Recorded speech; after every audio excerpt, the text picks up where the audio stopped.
Welcome to Parsimony, your all-in-one business management solution. In this tutorial, we'll explore the items to order or received report in the buying function and specifically within the key reports subfunction of Parsimony. By the end, you'll have a clear understanding of how to use this report to track items that need to be ordered or have been received in your purchasing process. To begin, let's navigate to the buying module in the Parsimony dashboard. Click here to access the buying-related functions. Once you're in the buying module, locate the Key Reports tool. This tool provides important reports to help you manage your purchasing activities effectively.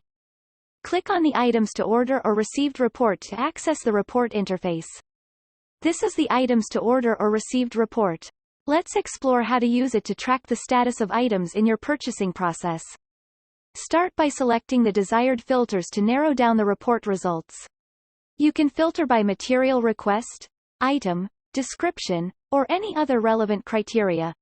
The report shows details such as the item code, item name, description, and received quantity. You can export the report to various formats such as Excel or PDF using the Export button. Additionally, you can print the report for offline reference. Congratulations! You've learned how to use the Items to Order or Received report in the buying function and the Key Reports subfunction of Parsimony. This report is a valuable tool to track the status of items in your purchasing process, ensuring timely ordering and receipt. Thank you for watching this tutorial.